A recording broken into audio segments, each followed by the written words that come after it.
नमस्कार दोस्तों, आप सभी लोगों का हमारे इस प्लेटफॉर्म पे स्वागत है। हम लोग आधुनिक भारत में यूरोपियों का आगमन आज हम लोग इस चैप्टर में कवर करने वाले हैं। एग्जाम के दृष्टि से जो भी इंपॉर्टेंट पॉइंट होंगे उसी को हम लोग डिस्कस करेंगे विद डिटेलिंग के साथ। आई होप, मुझे उम्मीद है कि आप लोगों को बहुत ही मज़ा आने वाला है। यदि अच्छा लगे तो लाइक और शेयर सब्सक्राइब करना ना भूलें। चलिए हम लोग शुरू करते हैं। भारत में यूरोपियों का आगमन। ठीक है, तो भारत में यूरोपियों का आगमन किस तरह हुआ? तो सबसे पहले भारत में कौन आया था? पुर्तगाली आए, उसके बाद डच आए, उसके बाद अंग्रेज आए, फिर डेनिश आए और सबसे लास्ट में फ्रांसीसी आए। तो हमारा पहला क्वेश्चन बनता है कि अगर भारत में यूरोपियों का आगमन का क्रम एग्जाम में पूछे तो क्या होगा? पुर्तगाली, फिर डच, फिर अंग्रेज, फिर डेनिश और सबसे लास्ट में फ्रांसीसी। यूरोपीय यात्री वास्को डी गामा जो है 17 मई 1498 को, कब? 17 मई 1498 को। ये तारीख याद रखना, कभी कभी यहाँ पे 20 मई भी लिखा होगा, लेकिन 17 मई 1498 को वास्को डिगामा जो है अब्दुल मनिक कौन था? एक गुजराती नाविक था, गुजरात का शासक था। अब्दुल मनिक नामक गुजराती नाविक का सहायता से कालीकट के बंदरगाह पर पहुंचा। कहाँ पहुंचा? कालीकट के बंदरगाह पे। राजा जमेरिन, कालीकट मतलब कहाँ की बात की जा रही है? कालीकट बंदरगाह का, गुजरात का। वहाँ का शासक कौन था? हिंदू शासक राजा जमेरिन था। वहाँ उन्होंने वास्को डिगामा का क्या किया? स्वागत किया, खूब स्वागत किया जब वहाँ वास्को डिगामा पहुँचा तो।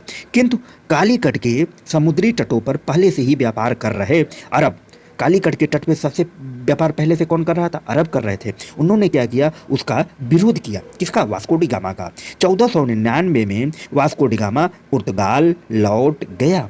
ठीक है, तो जब वास्को डिगामा पुर्तगाल लौटा, वापस लौटा, तो वहाँ के जो शासक थे राजा जमेरिन ने उसको कुछ उपहार के तौर पे, ठीक है, उपहार के तौर पे मसाले क्या किए? भेंट किए। तो वास्को डिगामा खासकर काली मिर्च लेकर वापस लौटा।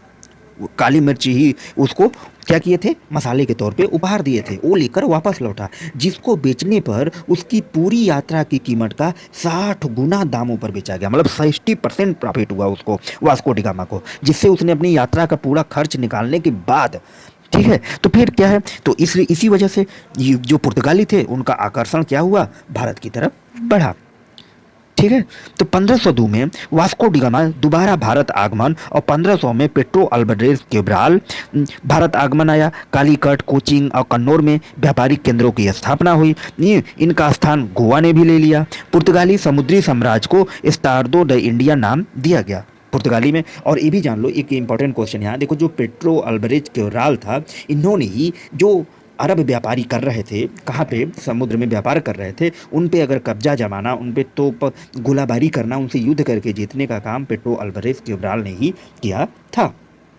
अब देखो 1509 में फ्रांसो दी अल्बुकर्क आया। फ्रांसो दी अल्बुकर्क भारत में पुर्तगाली गवर्नर बनाया गया। ठीक है, अल्बुकर्क ने 1510 में बीजापुर के शासक अली शाह यूसुफ से गोवा को क्या किया था? छीन लिया था, जो कालांतर में पुर्तगाली व्यापारिक केंद्र बना रहा। जैसा कि आप लोगों को पता होगा कि पुर्तगाली भारत में सबसे पहले आए थे और सबसे लास्ट में गए थे। पुर्तगाली भारत में सबसे पहली बार कब आए थे? 1498 ईस्वी में। कौन आया था? वास्को डिगामा आया था। लेकिन पुर्तगाली गोवा को कब आज़ाद किए? 1961 में। मतलब आज़ादी के काफ़ी देर बाद उन्होंने गोवा को आज़ाद किया था। कब? 1961 में। तब तक पुर्तगाली यहाँ पे रहे। ठीक है, 1500 में पुर्तगाली वायसराय नीनू दी कुन्ने ने कोचिंग की जगह गोवा को अपनी राजधानी बनाया।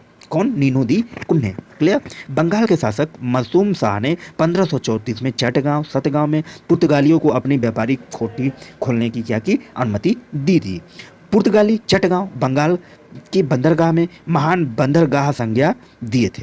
अब हम पढ़ेंगे डच। पुर्तगाली के बाद कौन आया था? डच। कुछ हम लोग डच के बारे में भी जान लें। डच क्या है?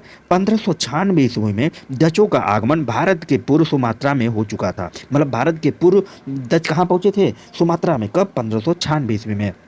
और कार्नलियन हाउटमैन पहला डच यात्री था। पहला डच यात्री कौन था?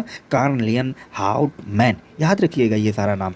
डच संसद में एक आदेश द्वारा 1605 में डच ईस्ट इंडिया कंपनी की स्थापना हुई। डच ईस्ट इंडिया, जिसका क्या था? युद्ध करने, संधि करने, किलों पर कब्जा करने तथा किले बनाने का अधिकार दिया गया। किसको? डच ईस्ट इंडिया कंपनी को। क्लियर? अब हम इसकी आगे देखेंगे। डच जो है, ये तो हम पढ़ा चुके हैं, डच ईस्ट इंडिया कंपनी। ये 2 बार स्लाइड लग गया है, इसको डिलीट करो। 17वीं शताब्दी के मध्य में 1654 ईस्वी में अंग्रेज एक महत्वपूर्ण शक्ति बनने लगे। ठीक है, फिर भारत 60 टू 70 वर्ष तक संघर्ष के बाद 18वीं सदी के प्रारंभ में डच शक्ति अंग्रेजों के सामने कमजोर पड़ने लगी। ठीक है, पुर्तगाली सेना 1759 में बेदरा के युद्ध में अंग्रेजी सेना के हाथों पराजय हुए, जिसके बाद पुर्तगालियों का शक्ति बहुत कम हो गया। एक एक कर सारी 10 बस्तियां जो है अंग्रेजों के हाथ लग गए। पुर्तगालियों को 1795 ईस्वी में अंग्रेजों ने भारत से बाहर निकाल दिया। क्लियर। अब हम बात करते हैं अंग्रेजों की। अंग्रेज कौन थे? कैप्टन हाकिंस सबसे पहले आया था। जहांगीर के दरबार में ईस्ट इंडिया कंपनी द्वारा सूरत में कारखाना लगाने की अनुमति लेने गया था। कौन? Captain Hawkins. कब जो है कहाँ? जहांगीर के दरबार में ईस्ट इंडिया कंपनी के द्वारा सूरत में कारखाना लगाने के उद्देश्य से ये आया था। प्रारंभ में जहांगीर की अनुमति देने के लिए तैयार हो गए, पर बाद में पुर्तगालियों के दबाव से मुकर गए। आगरा, अहमदाबाद, बड़ौदा तथा भड़ौच अंग्रेजों ने 1619 तक कारखाने लगाए जो सूरत के नियंत्रण में थे। क्लियर। 1668 में राजकुमार चार्ल्स ने 10 पाउंड के वार्षिक किराए पर मुंबई को दे दिया था। किसको? ईस्ट इंडिया कंपनी को, 1668 ईस्वी में। क्लियर।